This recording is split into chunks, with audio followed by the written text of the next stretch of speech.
दिया जहां पर ये दुर्घटना हुई, बिल्कुल ट्रैक को के वहीं पर जाकर देखा कि आखिर कैसे ये इतना बड़ा हादसा हो गया।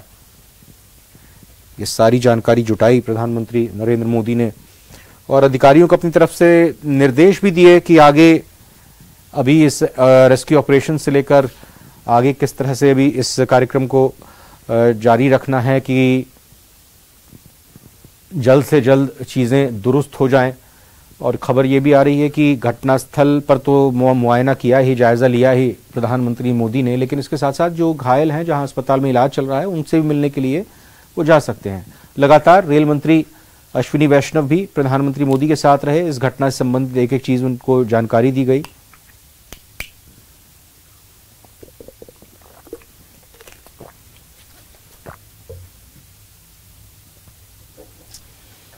तो इस हादसे के बाद एक दिन के शोक का भी ऐलान हुआ और जाहिर तौर पर इतनी बड़ी संख्या में जब लोग गुजरते हैं तो शोक और प्रार्थनाओं का दौर तो होना ही चाहिए।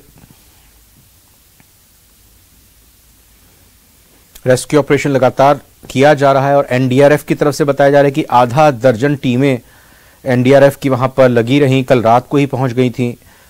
चाहे राज्य सरकार हो, केंद्र सरकार हो, सभी की तरफ से घायलों के इलाज को सुनिश्चित करने की पूरी कोशिश की गई। मुआवजे का ऐलान किया गया और ओडिशा सरकार की तरफ से राज्य में एक दिन के राजकीय शोक का ऐलान किया गया।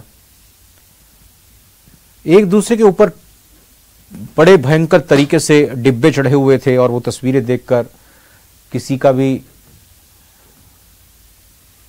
को भी दुख हो सकता है, कोई भी सहम सकता है, क्योंकि उन तस्वीरों को देखकर ये सभी के मन में और जहन में आएगा कि जब ये घटना हुई होगी तो क्या मंजर रहा होगा।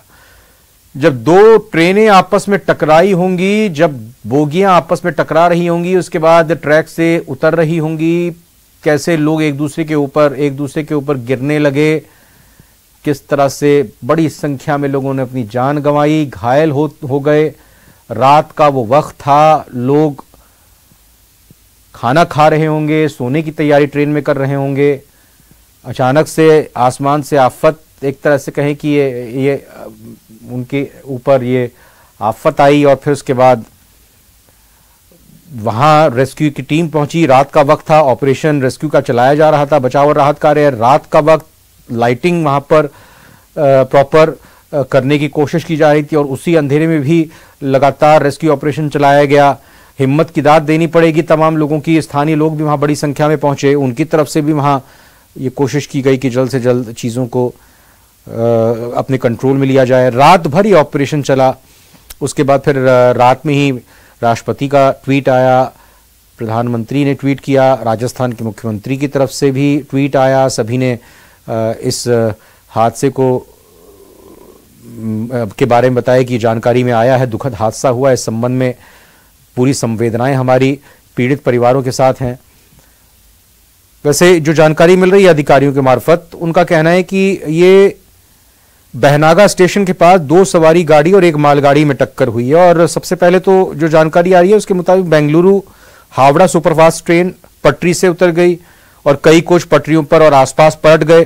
फिर दूसरी पटरी पर शालीमार और चेन्नई कोरोमंडल एक्सप्रेस इन डिब्बों से टकरा गई और उसके भी कई डिब्बे पलट गए और इस दौरान तीसरे ट्रैक से गुजर रही मालगाड़ी भी इसकी चपेट में आ गई और वो भी दुर्घटना का शिकार हो गई।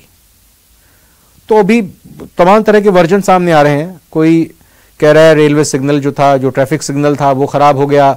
एक वर्जन ये निकलकर सामने आया कि जो सबसे पहले ट्रेन जा रही थी बहनागा स्टेशन के पास से जो गुजर रही थी बेंगलुरु हावड़ा सुपरफास्ट, वो पटरी से उतर गई, कई कोच उसके पटरी से उतर गए, आसपास पलट गए उसके कोच।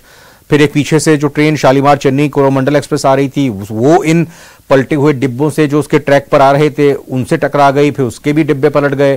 फिर एक और वहां पर मालगाड़ी गुजर रही थी, वो भी उसी दौरान जो तीसरे ट्रैक पर आ रही थी उसके ट्रैक पर जो डिब्बे थे, दोनों ही ट्रेनों के कोचेस थे, वो उनसे टकरा गए। तो बिल्कुल बहुत ही दुखद ये हादसा हुआ। एनडीआरएफ, एसडीआरएफ, स्थानीय प्रशासन, फायर फाइटर्स सभी वहां पर लगातार जुटे रहे। कंट्रोल रूम स्थापित किया गया राज्य सरकार उड़ीसा की तरफ से। रेलवे की तरफ से अलग अलग जो